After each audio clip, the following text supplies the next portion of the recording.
Welcome to the Stickers on the Mic podcast, brought to you by StickerGiant.com, where we talk with our customers about how they started their business, how they're marketing their brand, and how they're growing their company. Without further ado, it's time for the Stickers on the Mic podcast from Sticker Giant. Let's get on with the show. Hey everybody, welcome back to Stickers on the Mic. I'm Andrew. Very happy to be dialing in Gaby and Teresa from Avila Beach, California, in the Central Coast Aquarium. Thank you so much for joining us. Thank you. We're excited to be here. I, of course, stumbled upon you all because I have this amazing octopus sticker that I saw and I just loved. And I was very excited to talk to you all about what goes on at the Central Coast Aquarium and why you would need stickers. But tell us a little bit, first of all, about sort of where you're set. You are set in a very unique, beautiful place right there on the California coastline. So tell us a little bit about Avila Beach. Well, it's always 70 degrees. Nice. It's a very small community. It's an old community. I believe it was in the mid 80s, there was a big oil spill here, and then they wound up completely rebuilding the entire beachfront. So it's very updated. It's right along the beach. It's all walking, cute shops, restaurants, really small, close-knit community. And everyone here loves the aquarium, and we love the aquarium.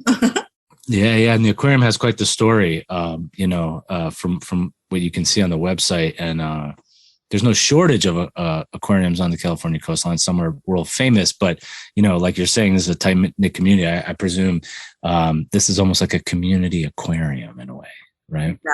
Exactly.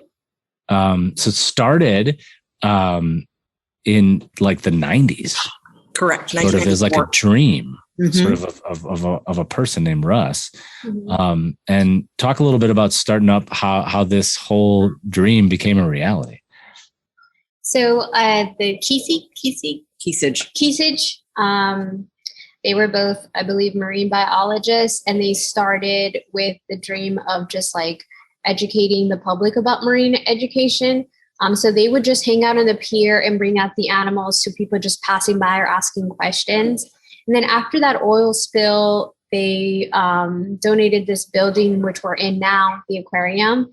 And after it was built, we were able to open to the public with school programs first. In 2010, we started our school programs. And then after that, a few years, we started to open to the community so that we can also reach the community with marine science.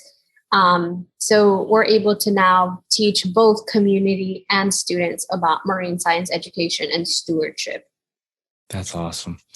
I grew up at the Shed Aquarium in Chicago. It's a favorite place, and our family does a lot of time at the Denver Aquarium here. But there's nothing quite like being in a building on the ocean, seeing marine life. That's Yep. Lake ecosystems are different, and obviously we have next to no water in Colorado, so that doesn't count, right? So for about 12 years, you've been doing this this educational program, and you're kind of open to the public. As well. I'm sure COVID, of course, plays into sort of the recent history, but, for all these decades now, right, you've been doing this, serving thousands. How do you create sort of a personal touch for people? I think part of it is that we are small and we're face to face with every single person that walks in here. You're not buying tickets online. You're not going through, a big open door with maybe just somebody that says hi. You're actually talking to the people every single day that work in the aquarium with the animals and are the ones actually educating you. So because we are small, because we are a tiny little gem, the people that you deal with are the people that are actually doing all the stuff behind the scenes as well. So for example, today I'm going to help out as the ladies go to the tide pools to do some collecting, and I'm going to work the front desk. So all of the guests that come in today are talking to the executive director, and that's not normal in larger businesses. Right. Very cool. Yeah. So Teresa, you said you're the executive director. Gaby, what's your role there? I'm the director of operations. Nice. I'm talking to the directors today, which is cool. But you all are in charge of like programming and evolving and growing, the operation and making sure that it's sustainable. How have you gone about doing that? Again, of course, COVID throws a wrench into regular plans, but how does the Central Coast Aquarium within that community provide programming that if I'm just driving down the coast, I want to check out, but also if I live in town or within, striking distance, I would be like, let's go to the aquarium for the whatever, you know what I mean? So our organization the majority is volunteer based. So we rely heavily on our volunteers. And because of COVID, we've really been hurting for volunteers. I think before COVID, we were open 6 days a week for, 6 hours that day. I think we don't know for sure because we weren't here. Yeah, but now we're just open 4 days a week and 3 hours every day. But we wouldn't be able to do any of this without volunteers, and everything that we can do now is because our volunteers. So we rely on our volunteers, and they help us with our school programs, our exhibit hall operating hours, our aquarius team behind the scenes, feeding fish, prepping food, all of that. Right. Yes, indeed. Those folks are, the core of how the human touch gets brought in. You have some cool programs like the Discovery Lab, the Floating Lab. What's up with the Floating Lab? It's a really cool one. So actually, when I was in high school, my high school teacher brought us to the aquarium, and that was the first time I saw the ocean. We went on the boat, and I was like, whoa. And on the boat, we're able to be on there for like 2 hours. And while we were on there, what we do is we throw a net out, we reel in, and we catch in some fish and then identify them. And then after we're done identifying them, we toss them back in the water. And then there was a little lesson on the boat as well. I think we were learning about marine mammals. And then we'll come back onto the aquarium, and we did a squid dissection, and then we explored the aquarium as well. But it provides a great opportunity for many students that don't even know or don't have an easy access to the beach, and you can see it. And even if you live in California, you might never, like you said, you haven't seen the ocean exactly until high school or whatever. Yeah. We did a squid dissection with our kids for a little homeschool assignment last year, and so that's a cool just really hands-on thing when you're studying the anatomy of any sort of creature. We are big creature people in this household. So you got the Floating Lab, the Discovery Lab is a way to, engage with the community in different ways too, right? For teachers. And then you have this marine life monitoring program. How do you kind of run that program? That's actually kind of a newer program that we're trying to implement right now. It's been in existence previously. I'm looking currently for a new director of education. And these programs will morph a little bit with that person so that they can take ownership of it as they teach them. But the marine life monitoring would be, again, on being outside of the aquarium and observing the ocean, because we're literally right here. That's awesome. So checking out the sea otters, sea lions, and just seeing what you can see out there. I mean, we do have on a regular basis, there's tons of whale watching that happens out here, and they'll come into the bay and swim around, and you can go out on one of the piers and just observe them. It's absolutely gorgeous. Or you can go to the tide pools and take and then there. You also take the tide pools to people too, right? You have a whole traveling circus here. It sounds like of all the gumboot chitons and sea anemones and keyhole limpets are on the road. It's pretty cool. Yeah, we had our giant fundraiser our annual fundraiser this last year, a little earlier than we normally do due to COVID. We wanted to we needed to do a fundraiser as soon as we could start doing stuff. It was, a couple of weeks later. And we did raise enough money and received a few donations to be able to purchase a van because we only had one vehicle. And it was really challenging because we had to empty the back of the truck of the big giant water tank in order to put the touch tanks, the mobile touch tanks into the back of the truck. So there was just so many things that we had to do, but we were able to acquire a small transit van, which we're very excited about. And we can actually put those touch tanks right into the back. It's just and wide people open. Can come on the vehicle and then go off or whatever. Well, we actually take them off the vehicle and we will put them in, for example, there's talk about maybe going to one of the local hotels and doing something for their guests on the weekends. Yeah. But we also would go to elementary schools and use the multi-purpose room or go to one specific classroom, and the touch tanks are literally on wheels. That's awesome. Yeah. So lots of programming, especially when you go to the website, folks, at centralcoastaquarium.com. You can rent the facility. There's camps. Sea Otter Awareness Week seems like a big deal there. Yes. What's that all about? We actually, and Gabby can touch base on this as well. We actually had a meeting with the lady that's in charge of Sea Otter Savvy, which is a program or an organization that actually helps educate people in the community about sea otters in general. And the disturbance.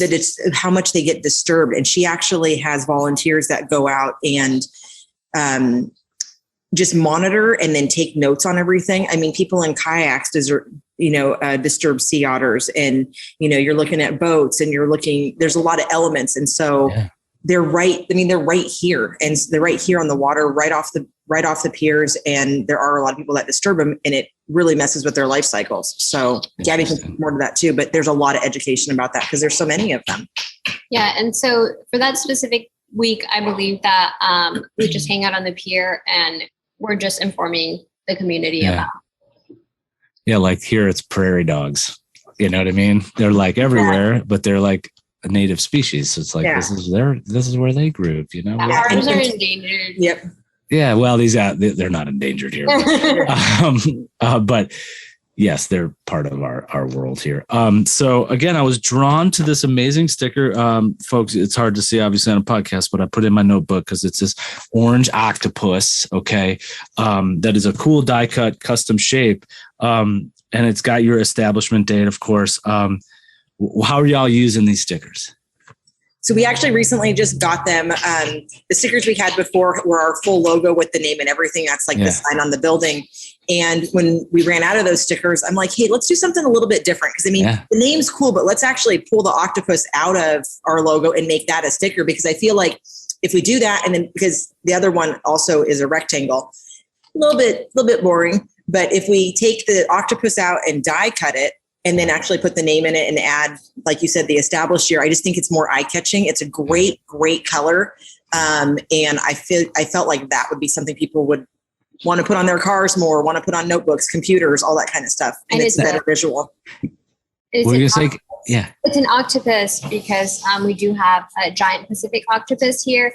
We don't have one right now in the aquarium, but if we ever do, we hold it for rehabilitation and then release it because they don't have a really long lifespan. But the Giant Pacific Octopus, it's on there. That's awesome. I wonder what kind of creature it was. So now we know. So you're excited for this year. Obviously, it sounds like you got a lot of plans and goals, and we're all trying to bounce back and get people into our locations, and as we move through this pandemic thing. What's next for you all? So right now, we're starting to talk about our annual fundraiser. We're putting it back. It's called Catch of the Central Coast. We're putting it back to where it originally has been historically, which is in September. But I'm also looking to bring in another event to replace when we did it this last year, which would be in June. So we're looking to do a fundraiser in June. That's a little bit smaller scale. And then our annual fundraiser, the big one, the bougie one, it's like a 5-course meal, sit down. That one is going to be in September again, and it's called Catch of the Central Coast. So we're just starting to really focus on that and focusing on hiring a director of education and really just trying to get more volunteers so that we can be more open to the public than we currently are. More volunteers. Yeah. More memberships. Right? Oh, yes. More fundraisers, more stickers, more creatures. Just more. More programming, more. But no, I mean, all of it's focused on, what's that? For sure, more creatures. We're going to, we're collecting today. So we'll see shortage, what we find. Maybe another octopus. 75 different species, it says you have. I'm sure they come and they go, but you've got sea stars and crabs and sharks and jellies and all that fun stuff. It's funny that it's from time to time you have on the website, from time to time, a Giant Pacific Octopus. Like, what do they just rent a room for a little while? Like what? Like, how does that work? Do you have a special hoteling program for that? We actually have local fishermen that sometimes will pull up an octopus, and we've got some relationships, and that's when it's caught through bycatch. Yeah. and then it's like, let's have them hang out for a little bit and then get them back out there. Yep, Just exactly. that's so cool. Good luck to you and your board and everybody who's trying to, keep that place going. And I love your sticker, and we appreciate everything from you all, and enjoy the weather, obviously. Good for you. Always. As I'm sitting through a snowstorm here in Longmont, Colorado. I'm really sorry. That's okay. It has its moments, but I do love the Central Coast of California. It is really a beautiful place. And if anyone is out there listening, you find yourself heading from Morro Bay on your way down south, make sure you stop at the Avila Beach area there and hang out for a little bit and check out the aquarium. Maybe play some golf there across the river. Anyway, folks, thank you for tuning in. It's always my pleasure to be Andrew and Gaby and Teresa. Have a wonderful day, and thank you for all you do for your patrons. Yeah, Thank you so for much. having us. We say every sticker has a story on the show. This one is this amazing Giant Pacific Octopus die cut sticker that helps everyone remember how much fun they had at the Central Coast Aquarium. And until next time, be well and take care of each other. That wraps up this episode of Stickers on the Mic, brought to you by StickerGiant.com. You can download us on Spotify, iTunes, Google Play, SoundCloud, or your favorite podcatcher. Thanks again for listening to Stickers on the Mic. We'll see you next time.